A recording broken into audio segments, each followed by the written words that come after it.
Olá pessoal, tudo bem? Bom, primeiramente estimo que todos estejam bem. Bom, vamos lá, um próximo conteúdo nosso que eu quero trazer e mostrar para vocês é em relação a, a esse material que a gente tem aqui. Vamos começar com relação ao CTS. O que é o CTS? Common Type System, né? Ou tipo comum que a gente adota dentro do sistema. Quando a gente fala do CTS, nós estamos falando de como é que o C Sharp ele vai entender as declarações que vocês fizeram, né? Principalmente na questão de variáveis e das suas constantes, né? Então o CTS é o qual ele vincula o tipo de dado que a gente vai associar. Vamos lembrar, né, até como citado anteriormente, que o CTS, né, ele está muito vinculado à questão da definição do C Sharp de ser uma linguagem de programação fortemente tipada, ou seja, que há necessidade de se declarar. Bom, para tal, eu disponibilizei um material aqui no qual eu peço que vocês realizem a leitura dele com calma, tal, né? Mas vamos lá, explicando um pouquinho da CTS. Quando a gente fala do CTS, nós estamos falando desses tipos de dados. O que são esses tipos de dados que nós temos aqui? Bom, esses tipos de dados são a forma de como que a gente pode armazenar os dados dentro do C Sharp, né? É interessante até comentar com vocês que essa questão desse tipo de armazenamento, ele não é só via C Sharp, que nem um exemplo, ele se aplica também à questão do Java, né? E aí, o que se aplica aqui você pode levar para lá. Bom, e falando na questão do CTS, é sempre interessante a gente dar uma olhadinha em dois aspectos muito importantes, né? Primeiro, a questão de que tipo que é, né? Então a gente tem aqui, ó, que tipo que a gente declara, que tipo que a gente vai utilizar, né? Qual é o tipo, né? Tipologia, qual é o tipo. Principalmente depois a questão de quanto que ele vai ocupar em memória, né? Então quanto que ele ocupa de memória, né? Então isso daí é muito importante para nós. A gente vê, ó, eu crio esse tipo, quanto que ele ocupa de memória. E aí não é só isso, né? Aí também a gente tem que ver aquilo que possibilita nós armazenarmos, né?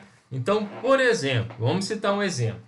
Eu quero criar um campo que ele vai armazenar um número que ele não vai passar de 100, né? E esses números são números positivos, ok?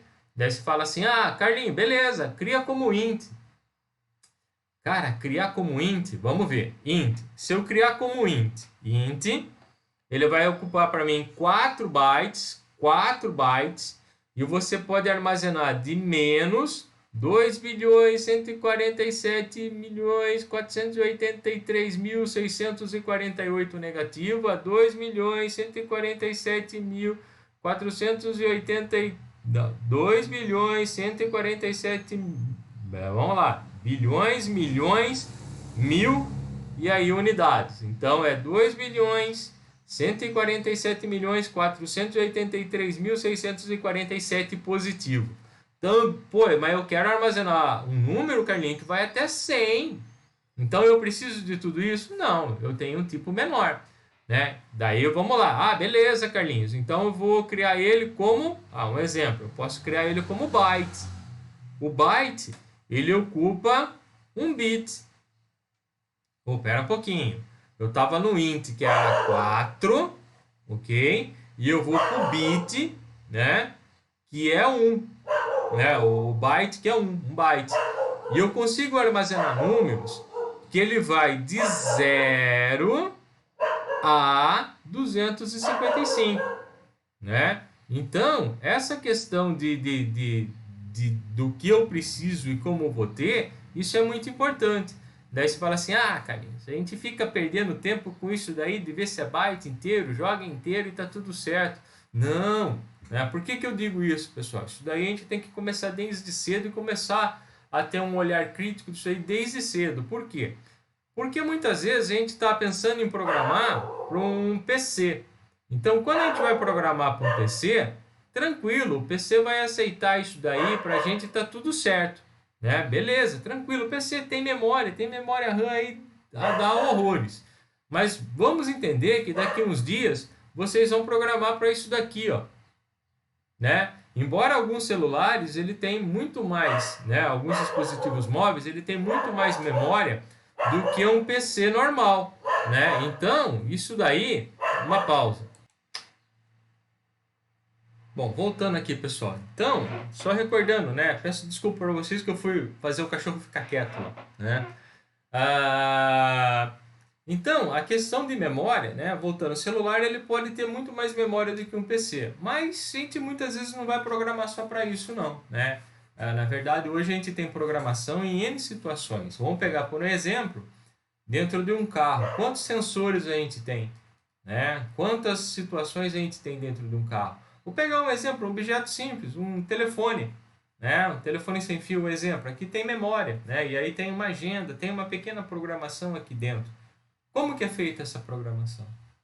Ok? Então, esses sistemas embarcados que nós usamos aí, ele tem programação dentro dele e os recursos que são dados ou disponíveis para esses sistemas embarcados são escassos. Não são recursos igual nós encontramos dentro de um PC e de um celular. Então, é sempre interessante a gente sempre pensar em qual tipo de dado, qual estrutura de dado que a gente vai utilizar para que a gente utilize de forma correta e tenhamos um melhor desempenho da nossa aplicação. Que a gente não gaste recurso à toa, né? Ou situação à toa aí, né? E não consuma memória ou poder computacional por uma desatenção nossa. E isso daí é muito importante, principalmente vocês aí que estão iniciando na área de programação, quando vocês forem fazer um teste numa empresa aí para trabalhar com software, né? Então, geralmente os recrutadores sempre ficam de olho nisso. Como é que você vai tratar, né? Como que você vai enxergar isso daí? E isso é muito bom para a gente ficar atento, ok? Bom, e voltando para isso, né? É bom a gente dar sempre e olhar e ver quais são as diferenças que nós temos. Que nem um exemplo. Nesse nosso exemplo que a gente colocou aqui, ó, um exemplo, a gente tem o byte. O byte ele vai de zero positivo, zero é neutro, né? Ele vai de 0 a 255 positivos. Se eu necessitar de números negativos, aí eu tenho que usar o S-byte, né? S-byte, ele também é um byte. Só que ele pega de menos 128, ok? Menos 128 a 127 positivo. Se você somar esses números, vamos colocar aí, por exemplo, ele vai dar o 256, que é o total de recursos que ele vai aceitar. Que é a mesma coisa do 0 ao 255, são 256 posições, ok? Então, essa situação, essa questão que a gente está utilizando, ela é muito importante, ok? Já que a gente está falando nisso, é bem interessante a gente dar uma olhada de como que a computação funciona, né? Ela sempre funciona, ela sempre trabalha na questão de paridade. Paridade. O que é paridade? É eu falar que os números são pares? Não. Não. Significa que você sempre vai trabalhar num conjunto que ele tem o seu múltiplo a sua metade. Vou pegar um exemplo, né? Começa com 1, beleza? Lembrando que a informática tudo é 0 e 1, né? A computação é tudo 0 e 1, né? Então eu tenho lá um exemplo, 0 e 1, beleza. 1 mais 1 dá quanto? 2. 2 mais 2, 4. Aí já paridade. O dobro de 4, 8. Paridade. O dobro de 8, 16. O dobro de 16, 32. E aí vai, né? 32, 64, 128, 256, 512, 1000, e aí vai, ok? Então, todos esses números que a gente está falando é paridade. Isso daí é uma coisa bem importante para a gente. Por quê?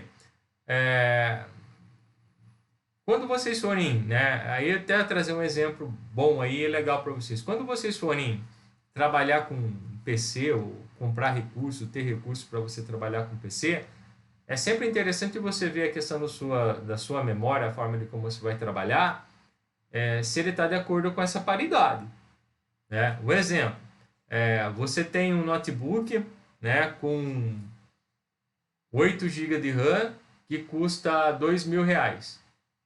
E aí você tem um outro notebook que o cara está vendendo por os mesmos, né, ou um pouquinho mais, um exemplo, R$2.500, e tem aí 10 GB de RAM.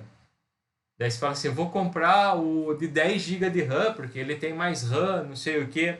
Cara, você vai pagar por 10, mas nunca você vai usar o 10. Né? Por quê? Porque o seu computador, o seu SO, ele não vai chegar ao 10. Por quê? Porque ele trabalha na paridade.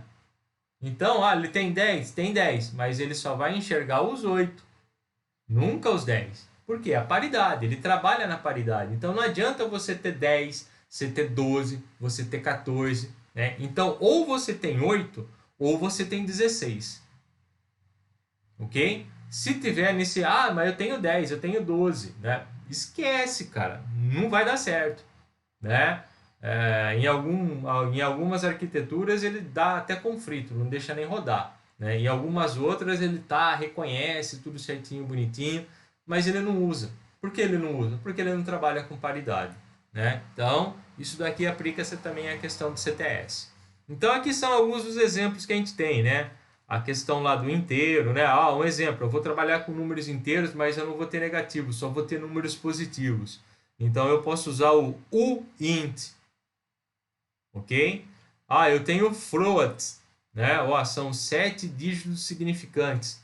Só que assim, o float, ele aceita números simples, né? Se ele aceita apenas números simples, aceita só números simples, né? No nosso caso aí, a gente vai ter o double, que eu quero trabalhar com casas decimais. Então ele vai, desculpa, o float também, né? Ele tem de 15 a 16 dígitos significativos que é possível a gente trabalhar. A gente tem o decimal, que é um pouco maior, né? Ou seja, tem o boolean, que é true ou false, que é o mesmo tamanho do byte, né? O coupon byte, né? A gente tem uma string. Pessoal, string, ele não é um tipo de dado, ok? Ele não é um short, um int, um long, um float, né? O string é uma cadeia de caracteres, de alguma coisa, ok? Então ela é uma cadeia de caracteres que ela é criada, uma cadeia de caracteres de alguma coisa, uma cadeia de caracteres de inteiro, uma cadeia de caracteres de char, uma cadeia de caracteres de float, é uma cadeia de caracteres, um string como um todo, ok? Então ela é uma cadeia. Ok? Bom, saindo da questão do CTS, né, aí eu trago pequenos exemplos, a gente vai falar um pouquinho dos operadores, né?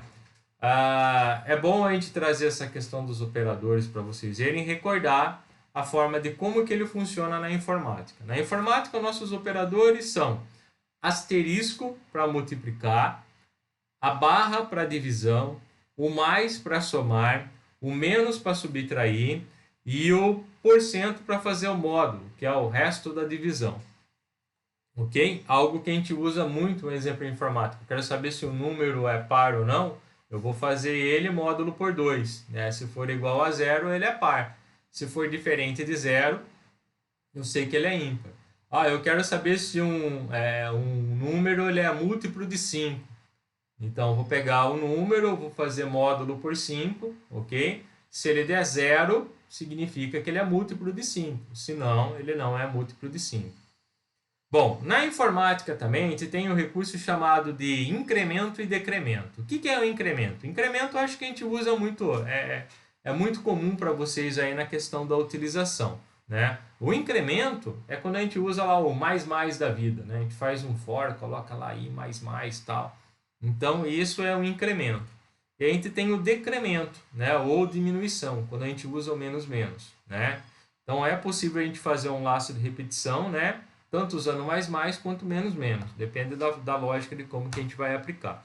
Bom, e aí, só deixar claro e mostrar para vocês que tem uma diferença entre você colocar, um exemplo, um mais depois do que você quer incrementar, ou se você colocar antes daquilo que você quer incrementar. Não são a mesma coisa, são coisas diferentes.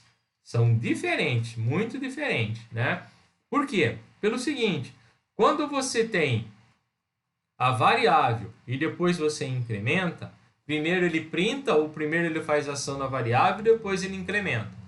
Quando você tem ele antes, primeiro eu incremento, depois eu executo, né? Então, um exemplo, aqui tá bem claro, né? Então, se eu for, aqui eu estou usando o exemplo de console, então eu tenho uma variável igual a 10, e aqui eu faço assim, ó, console readline, só que a gente não vai usar console agora, né? E eu estou mandando imprimir o que eu tenho dentro do var1, né? Então, o que ele vai imprimir para mim aqui? Para mim aqui ele vai imprimir 10. 10, Carlinhos, mas se usou var1 menos menos. Primeiro ele imprime, depois ele tira. Então ele vai imprimir para mim 10. Depois podem fazer o teste para vocês verem. Então ele imprime 10 e vai guardar 9. Ok? Bom, e depois aqui na segunda linha, ele tem menos, menos, varia. Então primeiro ele vai decrementar. Quanto que eu tenho na memória? 9. Então eu tiro 1, 8. Agora eu vou imprimir. Quanto que eu vou imprimir? 8. Ok? Depois faça um teste. Tá? Bom, aqui a gente vai falar um pouquinho da ação do debugar. O que é debugar? Debugar é a ação de quando a gente vai executar a nossa aplicação e a gente quer passar ela passo a passo, né? Pedacinho por pedacinho, dando uma olhadinha de como que ela vai rodar, como ela vai executar. A melhor forma de aprender a debugar é programando. Daí a gente vai programar, a gente vai colocar os pontos para que a gente possa debugar e executar ele como um todo. Então, coloquei um material aqui, um exemplo, mas depois a gente vai colocar em prática isso daqui para vocês. Ok? Bom, aí a gente vai falar, o próximo conceito que a gente traz aqui, eu vejo que a maioria do que a gente está passando aqui é uma revisão para vocês, né? Visto que vocês tiveram a disciplina anterior aí que envolve a questão de lógica e algoritmo, então aborda muito dessas questões, mas é interessante a gente debater. Bom, agora a gente vai falar um pouquinho de constante e de variáveis, né? O que são constantes, o que são variáveis e assim por diante. Bom, vamos lá. Variável, né? Há um tempo atrás, em conversas longas aí com alguns alunos, a gente pergunta, o que é variável? Variável é aquilo que varia, né? Não é aquilo que varia, não. O que é varia? Varia, né? Tem até o verbo variar, né? Quando a gente fala de variável, aquilo que varia é aquilo que pode mudar. Então, quando a gente fala de variável, a gente está falando que variável é o quê? É um espaço, né?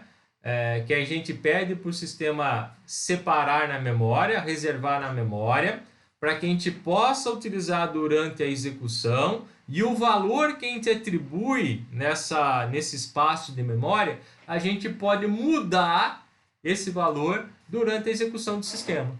Então, por isso, esse fato da gente poder mudar durante a execução do sistema, é por isso que ele leva o nome de variável. Por quê? Porque durante a execução eu posso mudar, ok? E aí tem a forma de como que a gente vai começar a utilizar e criar essas variáveis, né? Bom, mais para baixo, a gente vai ter um exemplo do que é constante, né? O que é constante, né? Já vi a resposta do seguinte: Carlinhos, constante é uma variável. Constante é uma variável que não muda o valor. Espera um pouquinho. Variável que não muda o valor. Estou falando que variável muda o valor, porque ele é variável. E aí eu vou falar que é uma variável que não muda o valor. Não.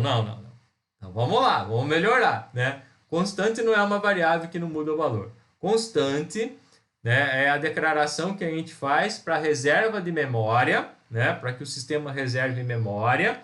E nessa reserva de memória, o valor o qual a gente vai colocar para ele não muda durante a sua execução.